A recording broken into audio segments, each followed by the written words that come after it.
Okay, finally, let's get into Salt Lake City. What did you think about this? Um, I've always got a comment on the food. So the charcuterie plates at the Trixie Motel look ass, just like piles of grapes and cucumbers. Get that fucking shit off there. What is it? You can hardly see any meat or cheese. I don't want any grapes on a charcuterie plate. Don't do that. Figs maybe, dates okay. A whole lump of grapes. No, nobody wants that. What are you doing with it? I like that was also like what triggered Whitney to take over the social planning. Like this like gross charcuterie, and Whitney's like, you know what, I'm gonna take over the planning. We're gonna have a drag competition or whatever. Um Whitney continuing to take control of this trip is very fun for me to see. I love Whitney as a housewife. It's a very, very ballsy play. Yeah. Yeah. And like the person that is going to have the biggest reaction to this happening is Meredith. So it's, a ballsy play, well executed. Yeah.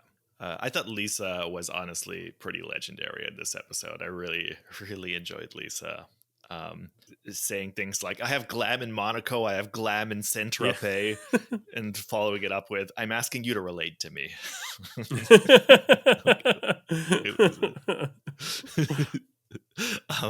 Another thing she says, if a wet noodle looks like a pretty girl head to toe in Isabelle Marant with good makeup, then yeah, I'm a wet noodle. Like, you're not dressed up. I am dressed up. I've got head to toe couture and a Fendi bag and beautiful eyeshadow. It's just very like classic housewife stuff to me, to have these kind of like make these rich bitch flexes that are really just admissions of extreme insecurity. Yeah.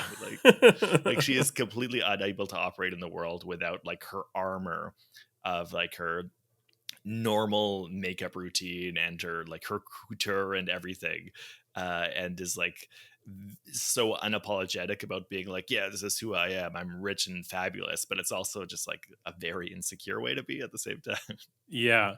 So Lisa is the only one that gets a pass from me for not participating in this drag makeup competition, because like she did something with not participating. She like made a moment for herself to like throw a fit and cause a scene and, give something to the cameras by not participating. But everyone else that didn't participate, like Meredith just like doing the bare minimum and not putting on a wig, or, I guess Mary kind of is giving us stuff when she's like sitting out on events too, but yeah, I love Meredith just staying in the sleeper, or I'm sorry, Mary staying in the van, and as they're stepping out, saying, Meredith, signal back to me if you think I should come.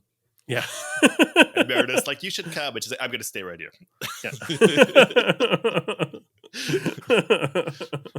How is you? I've continued to stewing over the fact that you said that Mary's like some sort of cult leader. I have to figure that out, because to me, like, I just don't picture it, and I need to know how that works, because I feel like the signal quality of like a cult leader is charisma, and Mary just seems so uninterested in connecting with any other person, which is great. She's just such a loner, that I'm just wondering how that works. Yeah, we haven't seen a lot of the details of how the church operates, but her and her husband, they are the heads of this church, and their flock is told to like treat them like they are messengers of God, I guess, and they exploit, I believe it, people financially. So a lot of the hallmarks of a cult there, I think. Yeah. Okay. I could see myself worshiping Mary. Actually, she's cool. Yeah. There needs to be someone that does like a deep dive, like, true crime style investigative journalism on this cult. I would really like to get to the bottom of it as well. Yeah. Also, I there's a moment in a confessional early on where I'm pretty sure Mary refers to God as hired help, which is a really cool thing to say. Maybe she said hire help. I'm not sure. That's probably makes more sense. Though who knows with her. And um also just while we're talking about Mary, I just love how she sits up the trust exercise because she's like, no, I already know I don't trust any of these women. yeah. As if like the purpose of a trust exercise is to figure out whether you should trust people or not. And she's like, no, I already have the answer. I don't need to figure it out. Yeah, speaking of that trust exercise, like Cliff was dressed like he takes that so seriously.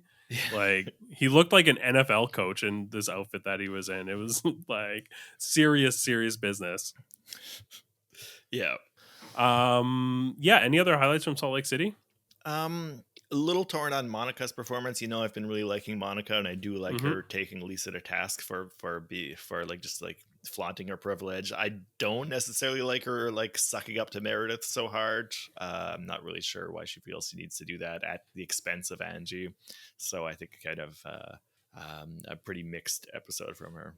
Yeah, it's a wash for me. Like I do like that we're getting an extension on that like storyline or the dynamic between Monica and this bag and how she is like now it's evolved so that she is taking it out on Lisa as opposed to just like keeping all this embarrassment and the embarrassment that she has over making a purchase that was outside of what she like should have financially and like being ashamed of it. She's kind of externalizing that and using Lisa as a target. I like seeing this story evolve because I think that's just such a it's like it's relatable, it's human. So I appreciated that. But yeah, like you said, the play to suck up to Meredith, I don't really understand why. Yeah, if it does anything to kind of deepen the divide between Meredith and Lisa and cause them to just have a bit more tension, then I'm here for that. I don't think that it's like an intentional, like strategic thing that she's doing, but just I could see, projecting this story outwards, I could see it playing into things and causing a bit more of a rift. So, yeah, I like to see that. Yeah. Yeah. Um, Really looking also, forward. Yeah, go ahead. oh no, I was just gonna say also really loving Angie.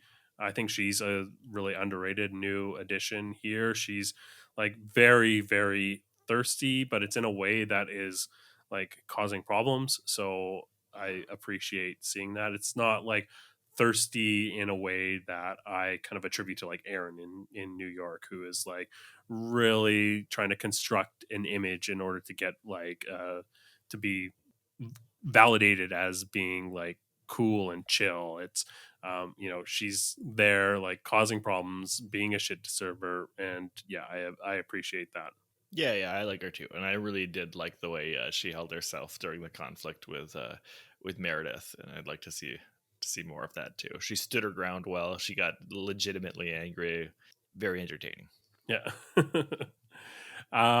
Any other thoughts on Salt Lake City?